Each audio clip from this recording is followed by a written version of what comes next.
सभी को जय श्री कृष्ण। जैसे आज का हमारा विषय है कि मेरी कोई योग्यता नहीं, मेरी कोई पात्रता नहीं, केवल और केवल आपकी कृपा, आपकी अनुकंपा। 11वें अध्याय की शुरुआत अर्जुन के वचनों से होती है। अर्जुन कहता है, मत अनुग्रह परमम गुह्यम अध्यात्म संगीतम यत्त्वया उक्तम वचस्तेन मोहो अयम विगतो मम। मद अनुग्रह यानी मुझ पर अनुग्रह करके। अर्जुन बिल्कुल स्पष्ट शब्दों में कहता है कि हे भगवान, मुझ पर कृपा करके, क्योंकि मैंने कुछ नहीं किया, मेरी कोई पात्रता नहीं, मेरी कोई योग्यता नहीं, मेरा कोई श्रम नहीं, मेरी कोई साधना नहीं, मेरी कोई संपदा नहीं, परंतु फिर भी आपने मुझ पर कृपा करके जो परम गुह्य ज्ञान आपने मुझे बताया है, उसके लिए मैं अनुग्रहित हूं। और जिसको सुनकर मोहो अयम विगतो मम, यानी मेरा मोह, मेरा अज्ञान चला गया है, नष्ट हो गया है।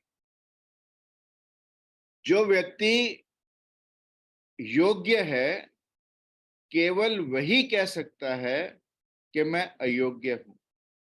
केवल ज्ञानी ही कह सकता है कि मैं अज्ञानी हूं, अन्यथा अज्ञानी कभी नहीं कहेगा। कहते हैं, सुकरात यूनान का सबसे बड़ा विद्वान माना जाता था। एक बार लोग वहां की देवी के मंदिर में, डेल्फी के मंदिर में थे, और वहां पर उन्होंने देवी से पूछा कि इस सदी का सबसे विद्वान, सबसे ज्ञानवान कौन है। तो मां ने कहा कि सुकरात। सारी भीड़ जो मां के मंदिर में इकट्ठी थी, वो सुकरात के यहां चली गई और सुकरात से कहा कि हम तुम्हारे दर्शन करने आए हैं, तुम इस सदी के सबसे ज्ञानवान व्यक्ति हो। तो सुकरात ने कहा कि मैं तो इस सदी का सबसे अज्ञानी, सबसे महामूर्ख व्यक्ति हूं। लोग फिर मंदिर में गए देवी के और कहा, मां, आपने तो कहा था कि सुकरात सबसे ज्ञानी व्यक्ति है, परंतु सुकरात कहता है कि मैं इस सदी का सबसे अज्ञानी व्यक्ति हूं। तो मां ने कहा कि यही सुकरात का सबसे बड़ा ज्ञान, कि वो ज्ञानी होकर भी अपने अज्ञान को समझता है और अपने आप को अज्ञानी मानता है। और यहां अर्जुन पात्र होकर भी अपने आप को अपात्र मानता है, योग्य होकर भी अपने आप को अयोग्य मानता है, ऊपर बैठकर भी ये कहता है कि हे भगवान, आपका अनुग्रह है। आप सोच कर देखो कि जो राजा हो और उसका सारथी कोई व्यक्ति हो, तो वो सारथी को क्या ये कह सकता है कि आपका अनुग्रह। जिस स्थान पर अर्जुन था, जिस पोजीशन पर अर्जुन था, उस स्थान पर बैठकर, जहां पर उसे रथ को दाएं मोड़ने के लिए भगवान कृष्ण को दाएं कंधे पर पांव मारना था, रथ को बाएं मोड़ने के लिए भगवान कृष्ण के बाएं कंधे पर पैर मारना था, और यदि रथ को सीधा हाँकना है तो भगवान के पीछे कमर पर सीध में पांव मारना था। ऐसी स्थिति में होकर भी जब भगवान कृष्ण केवल सारथी हैं अर्जुन के, जब भगवान कृष्ण केवल वो ये जानता है कि उसके सखा हैं, उसके रिश्तेदार हैं, परंतु फिर भी वो ये कहता है कि मैं, मुझ पर जो अनुग्रह आपने किया, मुझ पर जो अनुकंपा आपने की, मुझ पर जो कृपा आपने की, और जो मुझे ये आपने परम गुह्य ज्ञान दिया, उससे मोह मेरा नष्ट हो गया, मेरा अज्ञान नष्ट हो गया। ये अर्जुन की विनम्रता है, और यही विनम्रता अर्जुन को पात्र बनाती है, और यही अर्जुन की पात्रता भी है। हम यदि अपने पात्र को सीधा रखेंगे तो भगवान की कृपा उसमें बरसेगी, और यदि हमारा पात्र ओदा होगा तो भगवान की कृपा चाह कर भी हम पर कभी बरस नहीं सकती। बारिश पहाड़ों पर होती है, परंतु पहाड़ पर टिकती नहीं है, आती नीचे की झील में, नीचे के गड्ढे में है। गड्ढे की कोई पात्रता नहीं, परंतु उसकी इतनी ही पात्रता है कि उसने अपने आप को एक खड्डा बनाया, अपने आप को अंदर से तराशा, और वो इस काबिल बना कि बारिश सारी उसमें समा रही। और यही पात्रता हमें अपनी बनानी है ताकि भगवान की कृपा बरस सके। और अध्यात्म की यदि कोई सबसे बड़ी पहेली है तो वो यही है कि श्रम के बिना भगवान को पाया नहीं जा सकता, और जो लोग श्रम करके पाते हैं वो ये कहते हैं श्रम के कोई मायने नहीं, केवल परमात्मा की अनुकंपा है, केवल परमात्मा की कृपा है, केवल परमात्मा का ग्रेस है। क्योंकि यदि ऐसी बात है तो क्या हम लोग श्रम करना छोड़ दें? तो क्या हम श्रम ही ना करें प्रभु को पाने के लिए? श्रम हमें एक पात्र बनाता है, श्रम हमें पात्रता देता है, हमें तैयार करता है। इसलिए श्रम आवश्यक है, परंतु बिना प्रभु की कृपा के वो श्रम भी बेकार हो जाता है। इसलिए अर्जुन ये कह सका कि मद अनुग्रह, मुझ पर अनुग्रह करके, इस अनुकंपा ने ही भगवान को मजबूर किया कि भगवान अर्जुन को अपना विराट रूप दिखा पाए। और जब आगे हम इन श्लोक में चलेंगे तो हम पाएंगे कि भगवान जैसे ही अर्जुन कहता है कि मैं आपके प्रत्यक्ष दर्शन करना चाहता हूं, उसी समय भगवान तुरंत कहते हैं कि देख। और ये कोई आसान नहीं होता, इसकी चर्चा हम आगे करेंगे, परंतु अभी हम चर्चा यहां तक सीमित रखेंगे कि अर्जुन कहता है मद अनुग्रह। इसलिए हमें हमेशा अपने गुरु की अनुकंपा पर, अपने ईश्वर की अनुकंपा पर विश्वास रखना चाहिए, भरोसा रखना चाहिए, और अपने कर्तव्य पथ पर आगे बढ़ते रहना चाहिए, ताकि हम एक अपने आप को अच्छा पात्र बनाकर प्रभु की अनुकंपा को पा सकें। So the first qualification on the path to spirituality is that हम अपने आप को पात्र बनाएं। और दूसरी बात आगे कहते हैं परमम गुह्यम अध्यात्म संगीतम, यानी परम गोपनीय अध्यात्म विषयक अध्यात्म आपने मुझको बताने का कष्ट किया, आपने मुझे बताया। अब यहां पर आप देखें परम गुह्य अध्यात्म संगीतम, यानी इतना गुह्य से गुह्य भी भगवान ने बड़ी सादगी से, बड़ी आसानी से अर्जुन को बताया। और इसलिए हमें ये समझना होगा कि क्या अध्यात्म अति गोपनीय है? अध्यात्म प्रेम से भी गोपनीय है। जब हम प्रेम में हैं और हम दो हैं तो हम तीसरे की मौजूदगी कभी सह ही नहीं सकते। हमें एक दूसरे में लीन होने के लिए, एक दूसरे में मिल जाने के लिए, एक दूसरे दो का अद्वैत होने के लिए तीसरे की मौजूदगी की आवश्यकता नहीं होती। और हमें तीसरे की मौजूदगी हमेशा खटकती है, परंतु अध्यात्म में जब चर्चा होती है, अध्यात्म की चर्चा प्रेम दो शरीरों के बीच में है, तल उसका उसका आयाम शरीर का है, परंतु अध्यात्म का तल आत्मा का है। और अध्यात्म की जब चर्चा होगी तो वह चर्चा शोर में भी हो सकती है, युद्ध के मैदान में भी हो सकती है। इसीलिए जो लोग ये कहते हैं कि गीता युद्ध के मैदान में क्यों हुई, उसका उत्तर भी हमें कहीं कहीं यहां पर भी मिलता है कि क्योंकि अध्यात्म परम गोपनीय है, उसके लिए एकांत चाहिए, उसके लिए गुरु चाहिए। और गुरु तो हमेशा गैर मौजूद ही होता है, परंतु जब शिष्य की मौजूदगी भी समाप्त हो जाए तो वो अध्यात्म पूरा हो जाता है। इसलिए हमने गुरु को शून्य भी कहा, गुरु को महाशून्य भी कहा। तो गुरु तो है ही महाशून्य, परंतु जब शिष्य भी शून्य या महाशून्य की अवस्था में चला जाए तो निश्चित रूप से अध्यात्म घटित होता है।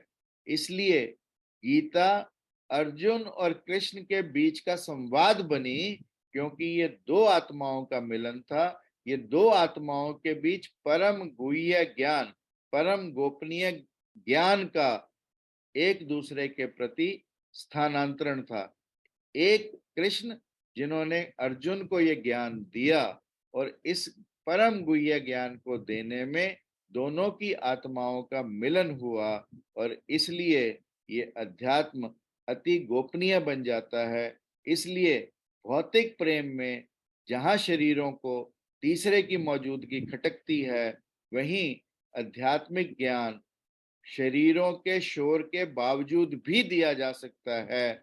सब तरफ शोर हो, हमारी ऊर्जा बाहर की तरफ बह रही हो, परंतु फिर भी ये दिया जा सकता है, और केवल गुरु की अनुकंपा से प्राप्त किया जा सकता है। और इसलिए यदि हमारे अंदर क्षमता है ग्रहण करने की, यदि हमारे अंदर क्षमता है लीन होने की, यदि हमारे अंदर क्षमता है तत्परता की, यदि हमारे अंदर क्षमता है, तो हम निश्चित रूप से इस परम गोपनीय ज्ञान को पा सकते हैं। ऐसा इस श्लोक से हम समझते हैं। और आगे दूसरे वाक्य में अर्जुन कहता है कि यत त्वया उक्ता वचस्तेन मोहो एयम विगतो मम, यानी मेरा अज्ञान चला गया।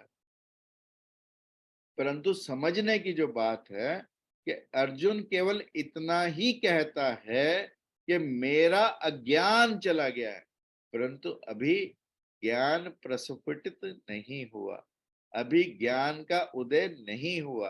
केवल अज्ञान के मिट जाने से ज्ञान नहीं आता, परंतु निश्चित रूप से यहां पर अर्जुन का आयाम बदल रहा है। अर्जुन शरीर के तल से हटके आत्मा के तल पर जाना चाहता है, और यहां से उसकी नैतिक जिज्ञासा समाप्त होती है और उसकी धार्मिक जिज्ञासा, ये दो शब्द हैं कि अर्जुन की नैतिक जिज्ञासा। जहां अब तक अर्जुन ये कह रहा था कि युद्ध करने से कुल समाप्त हो जाएगा, कुल का क्षय होगा, कुल की स्त्रियां खराब हो जाएंगी, वर्ण संकर हो जाएगा, अनेक तरह के संदेह पैदा कर रहा था भगवान कृष्ण के सामने। इस समय अर्जुन की शारीरिक तल की जिज्ञासाएं समाप्त हैं, और अर्जुन एक नए आयाम पर जा रहा है, जहां पर वो अपनी धार्मिक जिज्ञासा का उदय करने के लिए तैयार है। गीता भी बदलनी शुरू होती है, और यदि अर्जुन को यही ज्ञान प्राप्त हो जाता तो शायद गीता यहीं समाप्त हो जाती। परंतु इस श्लोक में, इस अध्याय पर आकर आते आते हमें यह मालूम होता है कि यहाँ पर पहुंचकर अर्जुन के अज्ञान नष्ट हो गए। अर्जुन शारीरिक तल से अब आत्मा के तल की तरफ की यात्रा करने को तैयार खड़ा है। अर्जुन ईमानदार है, और सबसे बड़ी ईमानदारी हमारी अपने प्रति होती।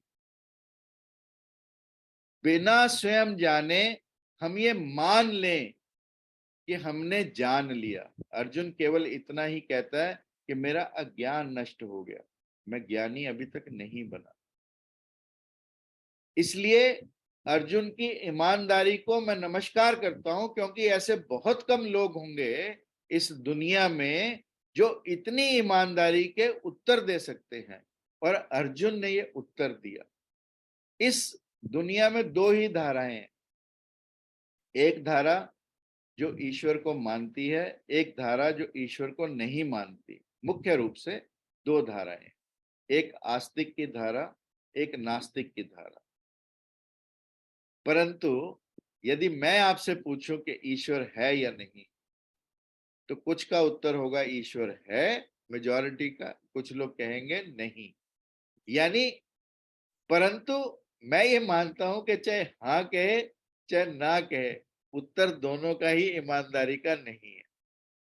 क्योंकि अगर मैं ये कहता हूं ईश्वर है, तो शायद मैं अपने प्रति झूठ बोल रहा हूंगा, क्योंकि अभी तक मैंने जाना नहीं, अभी तक मैंने पाया नहीं, अभी तक मुझे अनुभव नहीं हुआ।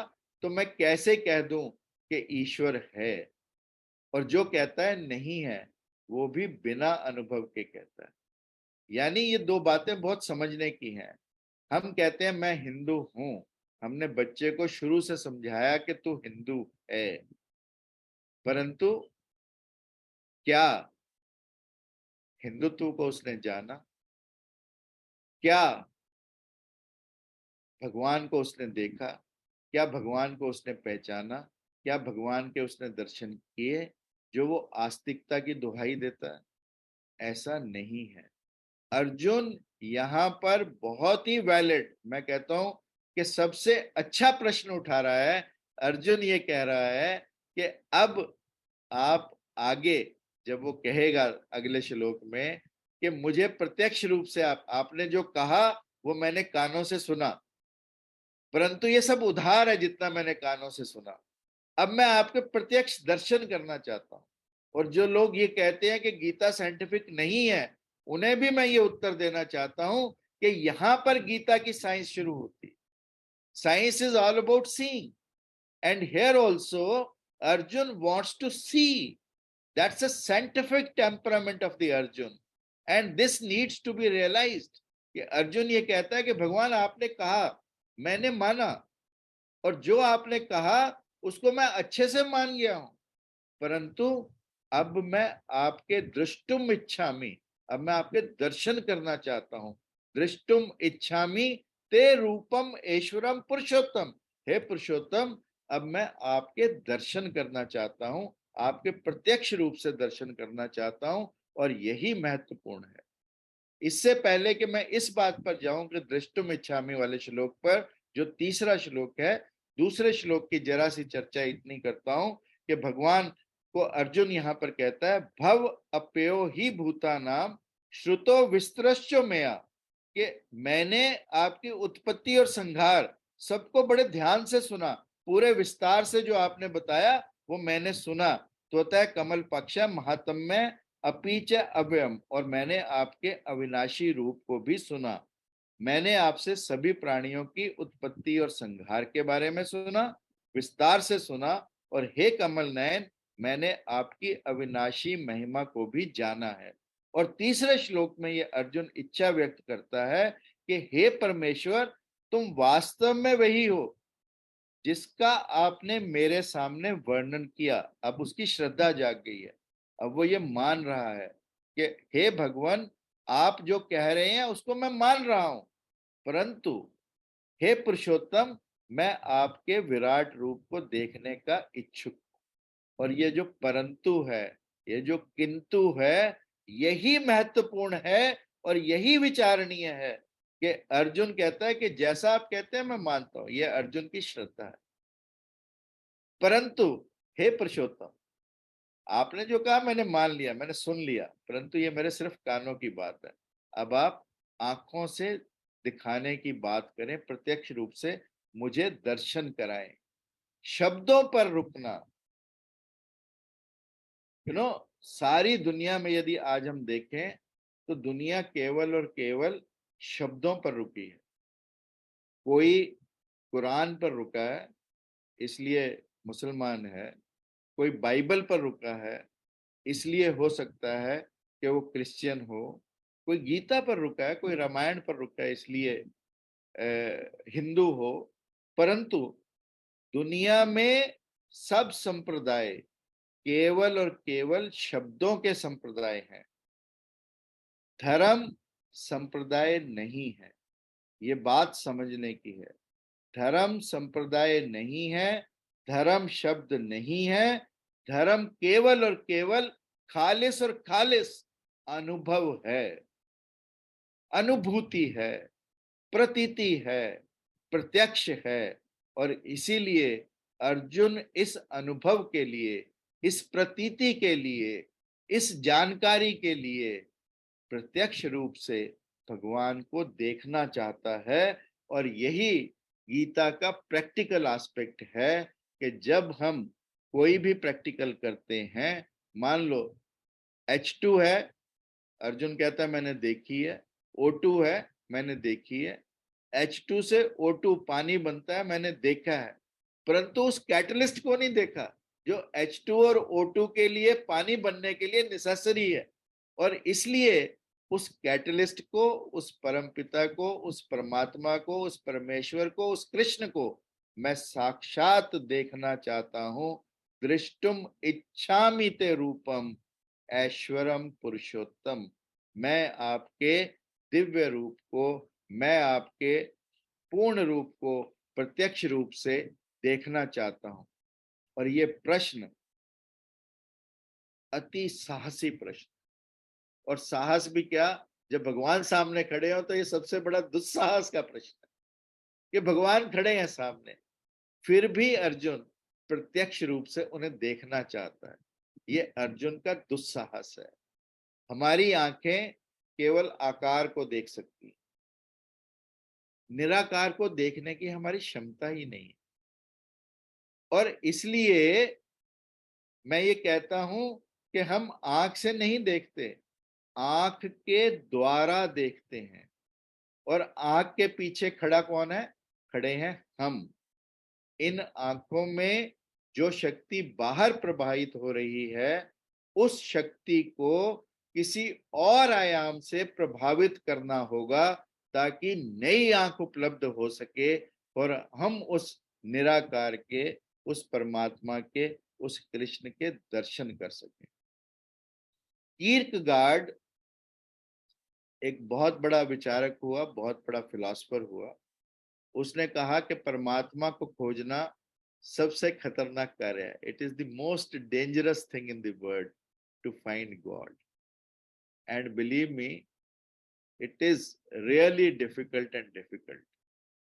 ये ऐसे ही डिफिकल्ट है कि हम अभी ऑस्ट्रेलिया गए थे तो गोल्ड कोस्ट पर हम 21वें माले पे थे इंदू जी के साथ। तो 21वें माले से नीचे झांको तो एक बार चक्कर आने को होता है, और बहुत लोग ऐसे गिरे भी हैं। यानी जब इतनी सी ऊंचाई से जब हम नीचे देखते हैं तो हमें चक्कर आने लगता है। तो इमेजिन करो जब हमने उस महाशून्य को देखना हो। थोड़ी सी निचाई को देखने पर ही हम अपने आप को कंट्रोल नहीं कर पाते हैं, परंतु जब हमने उस महाशून्य के दर्शन करने हो, उस निराकार के दर्शन करने हो, तो हमारी क्षमता कितनी होनी चाहिए, हमारे को कितना अपने आप को बदलना होगा। और सवाल क्योंकि खतरनाक है, इसलिए अर्जुन भी कंडीशन भी साथ साथ लगाता है। आगे कहता है, मन्य से यदि तत्शक्यम, यदि तुम मेरे को समर्थ समझते हो, शक्यम यानी मेरे को समर्थ समझते हो, योगेश्वरो ततो में त्वम दर्शय आत्मनम अव्यम, तब अपने अविनाशी रूप के मुझे दर्शन कराओ। अब अर्जुन अंदर से साहस कर रहा है, परंतु उसे पता भी है कि अगर भगवान ने दर्शन दे दिए तो मेरा क्या बनेगा। इसलिए ये भी साथ साथ कहता है कि यदि तुम मुझे समर्थ समझते हो, यदि तुम मुझे शक्य समझते हो, तो मन्य से यदि तत्शक्यम मया, यदि तुम मेरे को समर्थ समझते हो, मेरे को इस लायक समझते हो, मेरे को इस काबिल समझते हो, तो तब अपने अविनाशी रूप के मुझे दर्शन कराओ, ऐसा अर्जुन भगवान से प्रार्थना करता है। मनुष्य और पशु में केवल और केवल एक ही अंतर है। मनुष्य की अनेक वासनाओं में से जो पशुओं से मिलती हैं, एक वासना बिल्कुल भिन्न है, और वो वासना है प्रभु को पाने की, परमात्मा को पाने की। असंभव सी चाह है, इम्पॉसिबल डिजायर। और जैसा मैंने कहा, कीरगार्ड ने कहा कि it is most dangerous, it is equally dangerous also, and it is impossible also. परंतु अर्जुन जब ये कहने का प्रयास करता है तो साथ साथ ये भी कहता है कि अगर आप मेरी समर्थ समझो, यानी अर्जुन कोई जल्दी में नहीं है, he is not in a hurry, he is totally patient, he is totally tolerant, he is ready to wait. वो समझता है कि यदि भगवान मेरे को इतना शक्तिशाली ना समझे, इतना शक्य ना समझे, समर्थ ना समझे, तो कोई बात नहीं, ना भी दिखाए चलेगा। परंतु अर्जुन भगवान को अपनी सामर्थ्य का प्रश्न देकर बात को छोड़ देता है, और भगवान अब कहेंगे। उसी अर्जुन जिस वेट के लिए तैयार है, उसके लिए अनेक लोग, अनेक शिष्यों को जन्मों जन्म प्रतीक्षा करनी पड़ी है ईश्वर को पाने के लिए। ये कोई एक जन्म का, एक समय का, कुछ दिनों का खेल नहीं है। जन्मों जन्म लगते हैं कई लोगों को, कई लोगों को हमें लगता है कि तुरंत मिला, परंतु उनकी जन्मों जन्मों की चाह है प्रभु को पाने की।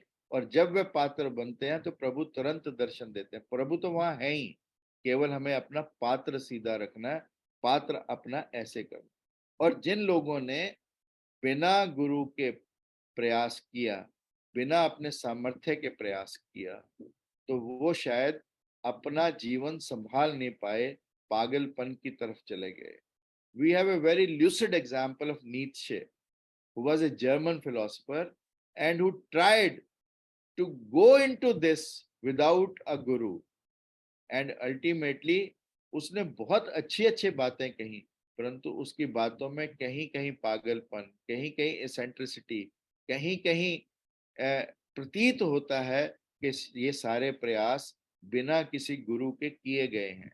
If you will read Nietzsche, you will automatically come to know slowly and steadily that प्रभु की राह बिना गुरु के, मार्गदर्शन के संभव नहीं है। And we are all lucky that we have a guru with us who can guide us, who can tutor us, who can mentor us to this difficult expedition of ours in life, to this impossible desire of us in our life, to this what I call as the most difficult thing in our life is to see God, to attain God, to feel God.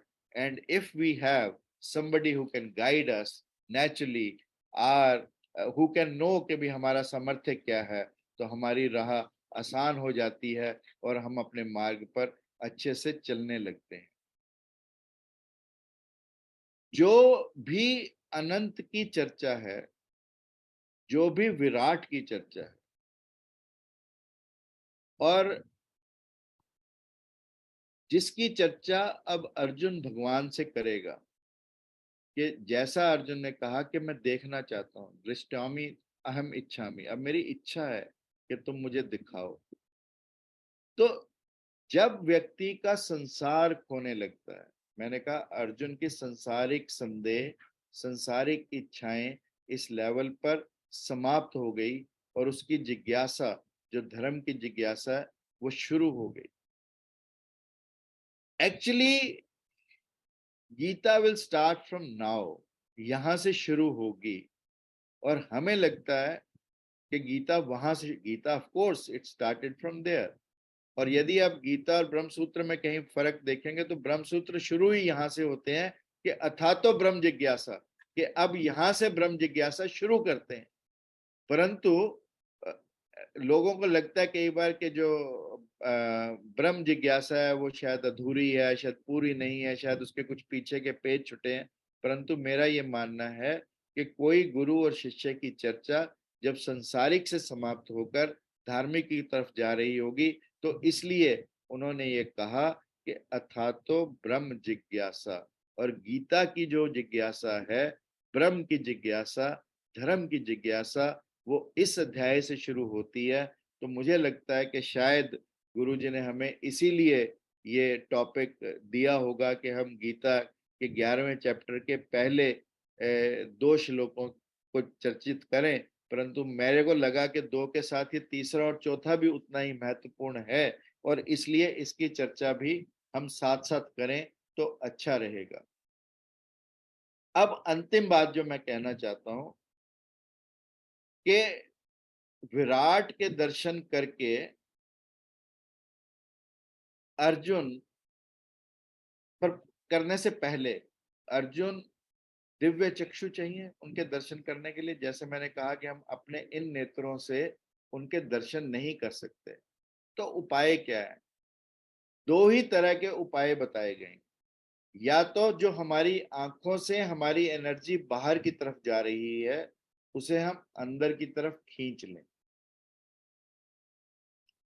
एक धारा तो ये है, और दूसरी धारा, इस धारा को जो पहले मैंने कही कि हम अपने बाहर की बहती धारा को अंदर की तरफ खींच लें, ये एक यौगिक प्रक्रिया हो सकती है, ये साधना का विषय हो सकती है, ये जप का विषय हो सकती है, ये तप का विषय हो सकती है, ये हमारी प्रार्थना का विषय हो सकती है। इसके माध्यम से हम अपनी बाहर बहती ऊर्जा को आंखों के माध्यम से उसे अंदर खींच सकते हैं और अपने दिव्य चक्षु तक पहुंच सकते हैं, जहां से हम उस निराकार के दर्शन कर सकते हैं। इस धारा को हम यौगिक धारा कहते हैं, यौगिक क्रिया कहते हैं, साधना की धारा।